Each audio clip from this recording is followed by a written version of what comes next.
ರಾಜ್ಯದಲ್ಲಿ ಹೃದಯಾಘಾತದಿಂದ ಸಾವನ್ನಪ್ಪುವವರ ಸಂಖ್ಯೆ ದಿನನಿತ್ಯ ಮುಂದುವರಿತಾ ಇದೆ. ಇನ್ಫ್ಯಾಕ್ಟ್ ಗಂಟೆಗೂ ಒಂದೊಂದು ಜಿಲ್ಲೆಯಿಂದ ರಿಪೋರ್ಟ್ ಸಿಗ್ತಾನೆ ಇದೆ. ಈಗ ಚಾಮರಾಜನಗರಕ್ಕೆ ಸಂಬಂಧಪಟ್ಟಂತೆ ನಾವು ಮಾಹಿತಿ ಕೊಡ್ತಾ ಇದ್ದೀವಿ. ಚಾಮರಾಜನಗರದಲ್ಲಿ ಹಾರ್ಟ್ ಅಟ್ಯಾಕ್ಗೆ ಮತ್ತೊಂದು ಬಲಿಯಾಗಿರೋದು ಶಿವಕುಮಾರ್ ಅಂತ. ಇವರಿಗೆ ವಯಸ್ಸು 52 ವರ್ಷ ವಯಸ್ಸಾಗಿತ್ತು. ಹೃದಯಾಘಾತದ ಕಾರಣಕ್ಕೋಸ್ಕರ ಸಾವನ್ನಪ್ಪಿದ್ದಾರೆ. ರಾಮಸಮುದ್ರದ ಹೌಸಿಂಗ್ ಬೋರ್ಡ್ ಕಾಲೋನಿಯ ನಿವಾಸಿ ಅನ್ನೋದು ಪ್ರಾಥಮಿಕವಾಗಿ ಸಿಗ್ತಾ ಇರೋ ಮಾಹಿತಿ. ಮನೆಯಲ್ಲಿ ಇದ್ದಕ್ಕಿದ್ದ ಹಾಗೆ ಶಿವಕುಮಾರ್ ಕುಸಿದು ಬಿದ್ದಿದ್ದಾರೆ. ಸ್ಥಳೀಯ ಆಸ್ಪತ್ರೆಗೆ ಕುಟುಂಬಸ್ಥರು ಇವರನ್ನ ದಾಖಲಿಸೋ ಕೆಲಸವನ್ನು ಮಾಡಿದ್ದಾರೆ. ಇಸಿಜಿ ಮಾಡೋಷ್ಟರಲ್ಲೇ ಶಿವಕುಮಾರ್ ಕೊನೆಯುಸಿರೆಳೆದಿರೋದು ಗೊತ್ತಾಗ್ತಾ ಇದೆ.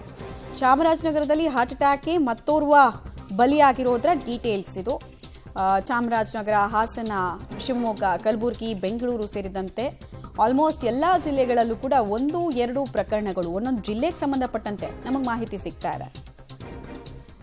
ಡೀಟೇಲ್ಸ್ ಕೊಡ್ತಾರೆ ವಿಜಯ್. ಇವ್ರಿಗೆ ಎದೆನೋವು ಕಾಣಿಸ್ಕೊಂಡ ತಕ್ಷಣನೇ ಆಸ್ಪತ್ರೆಗೆ ಸೇರಿಸಿದ್ದ, ಎಷ್ಟೊತ್ತಾಗಿತ್ತು, ಆಮೇಲೆ ಹಿಂದೆ ಏನಾದರೂ ಹಾರ್ಟ್ ಅಟ್ಯಾಕ್ನ ಕಾರಣಕ್ಕೋಸ್ಕರ ಬಳಲಿದ್ರ, ಹೆಲ್ತ್ ಹಿಸ್ಟ್ರಿ ಏನ್ ಹೇಳುತ್ತೆ, ಕುಟುಂಬಸ್ಥರು ಏನ್ ಮಾಹಿತಿ ಕೊಡ್ತಾರೆ? ಕುಟುಂಬಸ್ಥರು ಕೂಡ ಮಾಹಿತಿಯನ್ನು ಕೊಡ್ತಕ್ಕಂಥದ್ದು ಇದೆ. ಮೊದಲ ಬಾರಿಗೆ ಅವರಿಗೆ ಎದೆನೋವು ಕಾಣಿಸ್ಕೊಂಡಿದೆ. ಎದೆನೋವು ಕಾಣಿಸ್ಕೊಂಡ ತಕ್ಷಣವೇ ಅವರನ್ನ ಆಸ್ಪತ್ರೆಗೆ ದಾಖಲು ಮಾಡ್ತಕ್ಕಂಥ ಒಂದು ಕೆಲಸಕ್ಕೆ ಕುಟುಂಬಸ್ಥರು ಕೂಡ ಮುಂದಾಗಿರ್ತಕ್ಕಂಥದ್ದನ್ನು ನಾವು ಕಾಣ್ತಾ ಇದ್ದೀವಿ.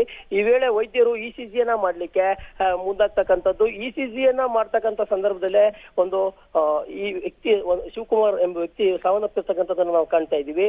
ಇವರು ಕೂಡ ತಾಳ್ವಾಡಿ JSS ಕಾಲೇಜಿನಲ್ಲಿ ಒಂದು ಕಾರ್ಯವನ್ನು ನಿರ್ವಹಿಸ್ತಾ ಇದ್ರು ಅಂತ ಹೇಳ್ಬೋದು. ಇದೇ ಮೊದಲ ಬಾರಿಗೆ ಇವರಿಗೆ ಎದೆನೋವು ಕಾಣಿಸ್ಕೊಳ್ತು.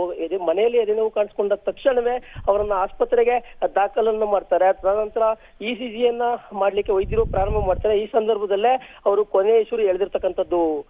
ಕವ್ಯ, ಆಲ್ ರೈಟ್, ಧನ್ಯವಾದ ತಮ್ಮೆಲ್ಲ ಮಾಹಿತಿಗಾಗಿ ವಿಜಯ್.